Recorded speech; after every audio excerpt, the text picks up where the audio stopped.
Whenever I'm starting to produce a new video, I start by the research. And for starting the creative process, I try to find the best questions I want to answer with my research. But for this video, I couldn't find only one question.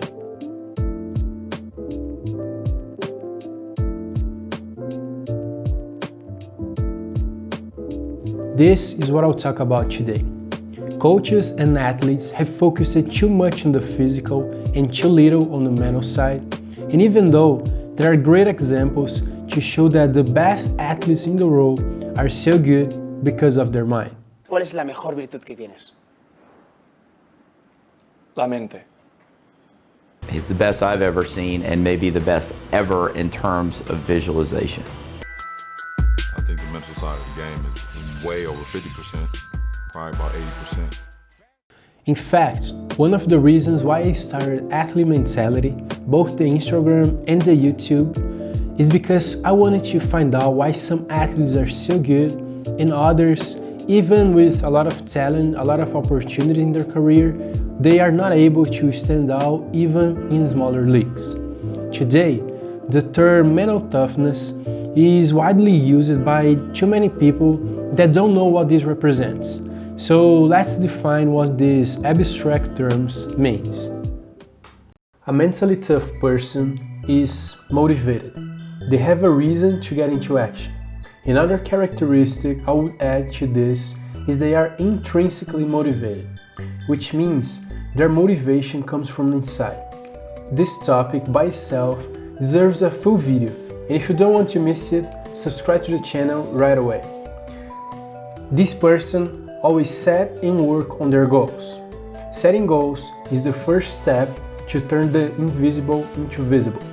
But there's a lot to come after this. You need strategies and habits to make your goal to happen. Self-belief.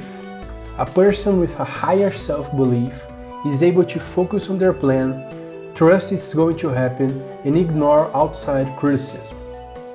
Attention control is about focusing on what actually matters. Our brain is always looking for problems, and that becomes a huge problem when you start to worry about things you can control. One of the best lessons I learned from Stoicism is focusing on what I can control only. Dealing with pressure. One of the main characteristics for competing on the big leagues, in sport or in business, is being able to handle pressure. And a mentally tough person is able to do it. My best tip for you to deal with it is to embrace it and to face your anxiety as excitement. Mental toughness means all of that, but it can never ever be related to the stereotype of being perfect, lacking fear, and not making mistakes. And unfortunately, that's what most people think when they think about how the best athletes in the world behave. These characteristics are not born. Of course, some players have more facility to develop them. Some examples are Cristiano Ronaldo, that when he left his home, he didn't have a study, he didn't have enough knowledge to know that opportunity was making him mentally stronger. He was born with that. He was courage to leave his family and move to Lisbon. Another example, Michael Jordan was rejected from the high school basketball team and kept trying, even though he had a great influence of his mother that encouraged him to keep doing that. Most of the kids would have given up and would not try as hard as he did. The good news is you can improve your mind just like you do with your body. As I said before, mental toughness is an abstract term, and a strong mind requires too many components. In this video, I will show you 3 ways that you can improve your mentality to become a better athlete. I might record a second part for this video if y'all show some interest in the comments below. For me, that is especially challenging during workouts. Sometimes, I'm working out intensively and all of a sudden I get a notification that drains my focus away. The way I solve that is to leave my phone out while I'm working out or to put it on airplane mode. That's my strategy for focusing on what matters, even though I fail to do it sometimes. On competition, you can't afford that. You can't afford yourself to focus on the wrong thing. It might cause you to lack confidence, to become lazy and not perform the way you should. The best strategy for controlling your attention is focusing on what you can control only and have some 2 to 3 quotes you tell yourself that remind you what you need to do during a specific activity. A mentally tough athlete is someone who works on their goals, and if you struggle to set goals, I have some tips for you. The first thing is you should make it SMART. Specific, measurable, achievable, realistic, and timely. Once you have your big goal, you need to break it into smaller steps so you know what you need to do today. For an athlete, usually the goal is related to succeeding at a high level, and for that, you need to work on 4 areas mainly. Then, we are going to set goals for several time frames. This workbook I'm using is from the Winner Mindset Blueprint. On it, you have exercises for developing all mental aspects of the game, like being calmer under pressure, being more confident, developing better habits, setting goals, and everything else you need to become mentally tough.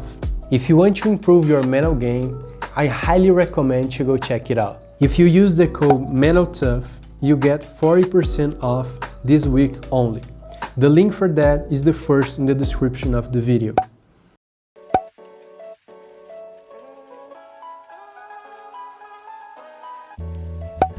This is one of the most important steps.